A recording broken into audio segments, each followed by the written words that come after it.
A paz de nosso Senhor Jesus Cristo aos prezados irmãos e ouvintes da Palavra de Deus. Espero que neste dia que você está assistindo esse vídeo, você esteja bem de saúde, esteja em paz, não só você, como toda a sua família.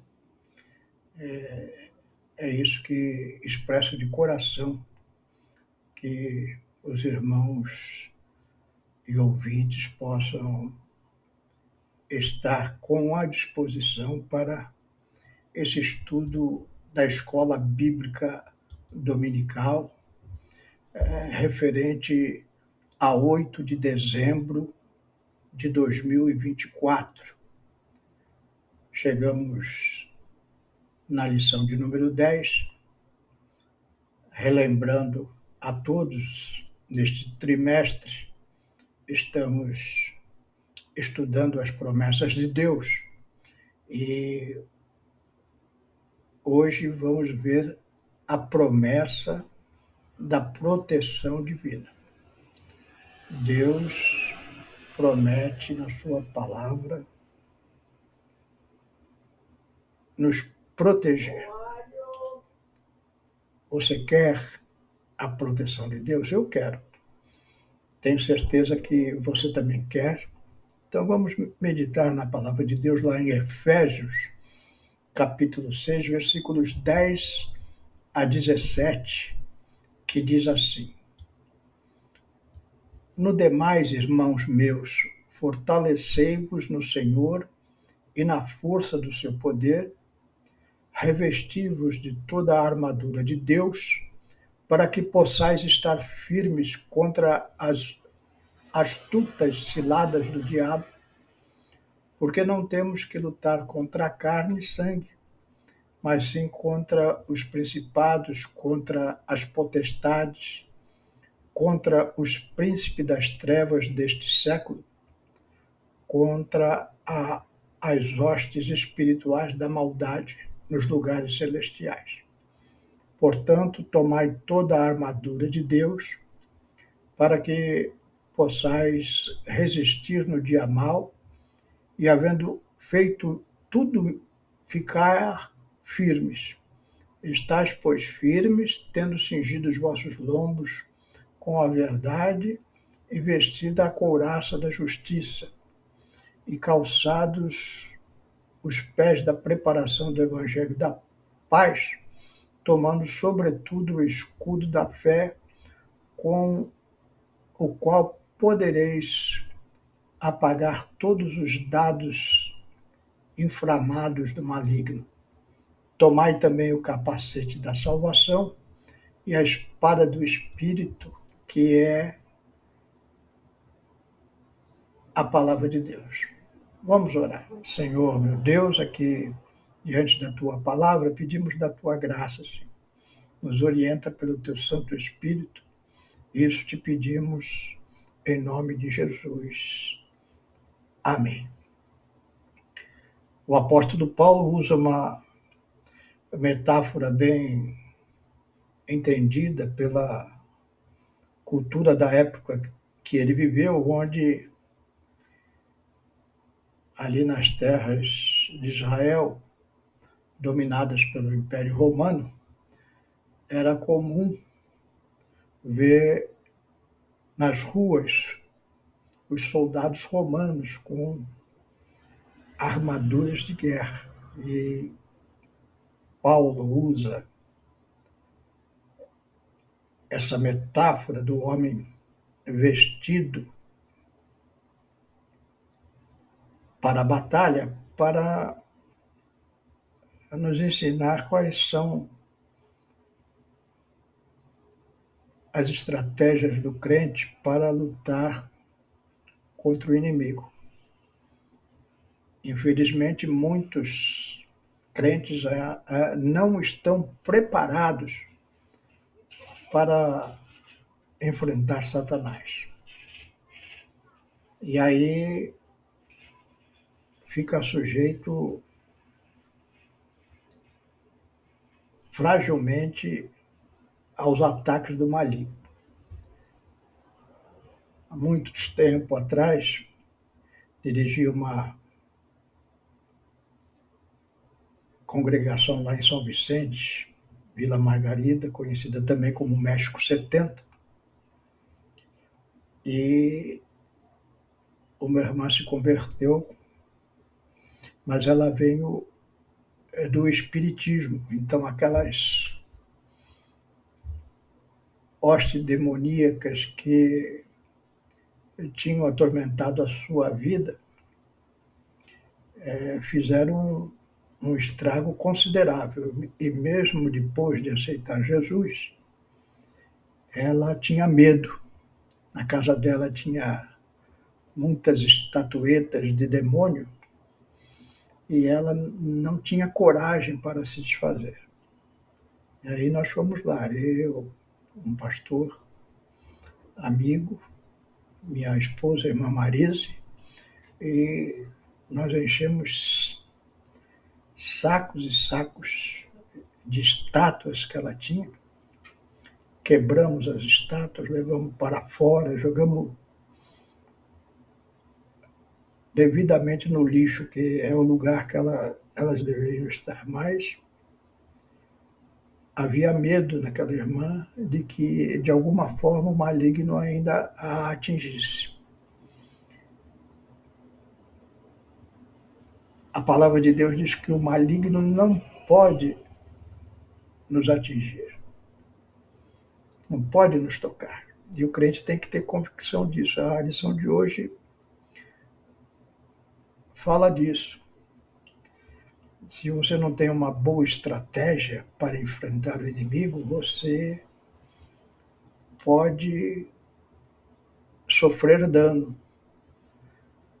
A história mostra que estratégias erradas custam vida. Na Segunda Guerra Mundial,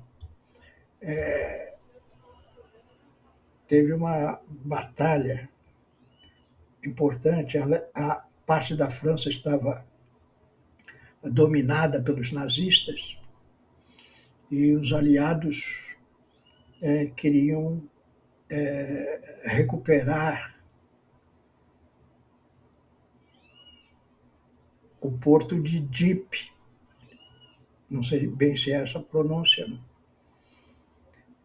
e a Batalha de Dieppe também é conhecida como Operação Jubilee.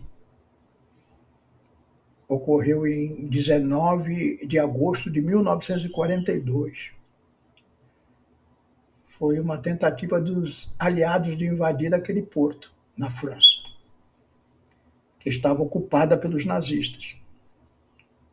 A operação foi um desastre devido a uma série de erros estratégicos. Entre eles, falta de surpresa. Os alemães estavam preparados e esperavam um ataque, o que eliminou o elemento de surpresa.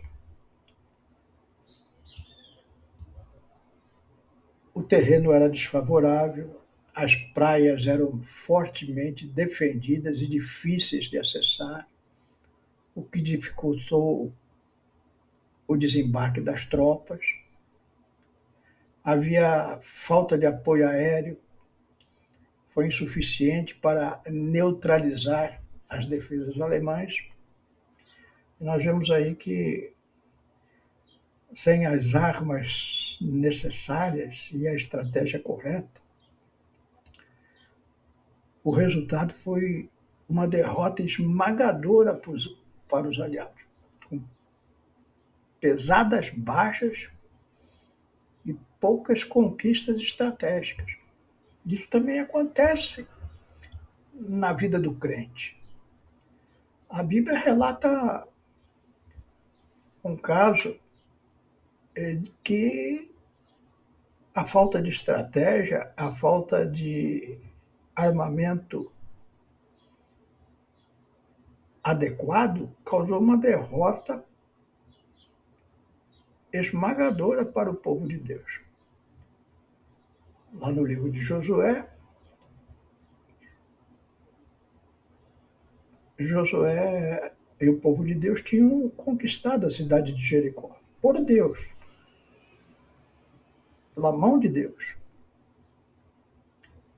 E aquilo inflamou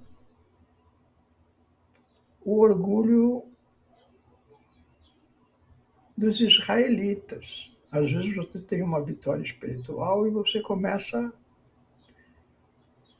a se gabar dessa vitória como se a vitória fosse sua, como você fosse todo-poderoso. E aí você comete erros estratégicos fundamentais, como Josué cometeu. Em seguida da Batalha de Jericó, eles foram tentar conquistar uma pequena cidade, a cidade de Ai. E ali eles foram de qualquer jeito e perderam aquela batalha. A história está lá em Josué 7:8, que depois você pode verificar aí na sua Bíblia Sagrada. Foi uma derrota humilhante para o povo de Deus que tinha conquistado Jericó, mas agora na sua força tinha perdido o que seria uma vitória fácil. Por quê? Desobediência e pecado. Acã, um dos israelitas, desobedeceu às ordens de Deus e pegou itens proibidos durante a conquista de Jericó. Isso trouxe a ira de Deus sobre Israel. Ou seja, não obedeceu a Deus. Subestimou o inimigo. Josué enviou apenas uma pequena força para atacar Ai, subestimando a força do inimigo. Às vezes, você subestima a força do inimigo. Pensa que a batalha é pequena e não é. Pode te levar a uma grande derrota. Nós vemos também que eles foram batalhar sem consultar a Deus. Josué não consultou a Deus antes de planejar o ataque, confiando na sua própria força e sabedoria. Percebe o engano? Muitas vezes você vai na sua força, vai na sua sabedoria, mas a coisa não funciona, porque a estratégia está errada.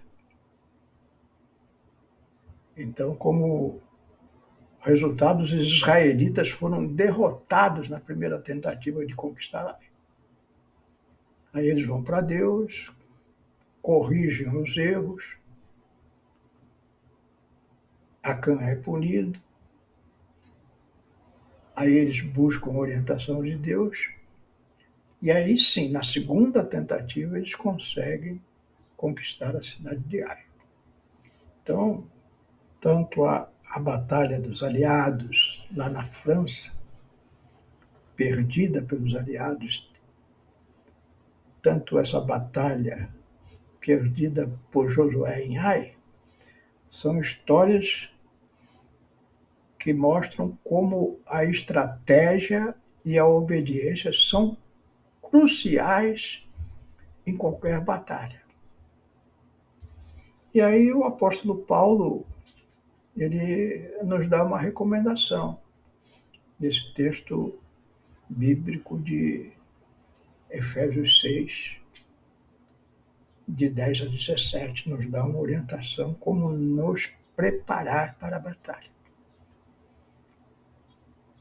Talvez você já conheça de cor e salteado esse trecho, é um trecho muito conhecido da Bíblia, mas sempre vale a pena nós repassarmos.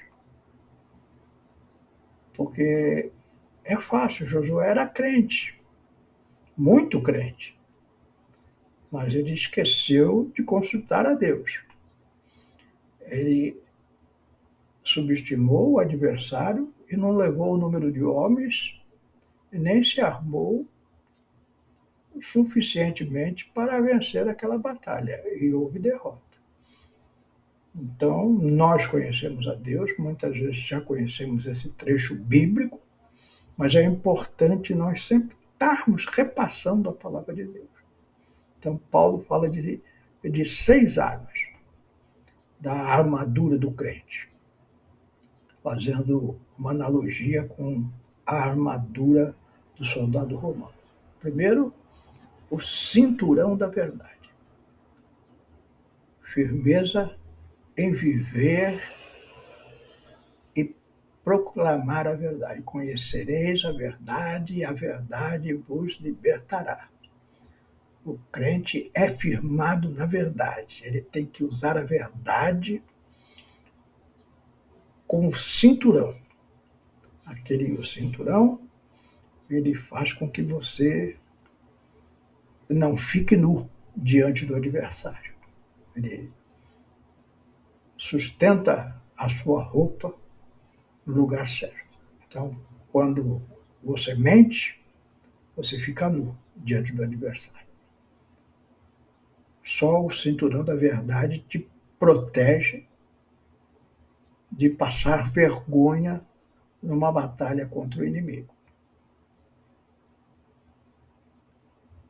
É muito comum numa igreja, talvez os irmãos já tenham presenciado, quando entra alguém que cai endemoniado, muitos crentes que estão vivendo uma vida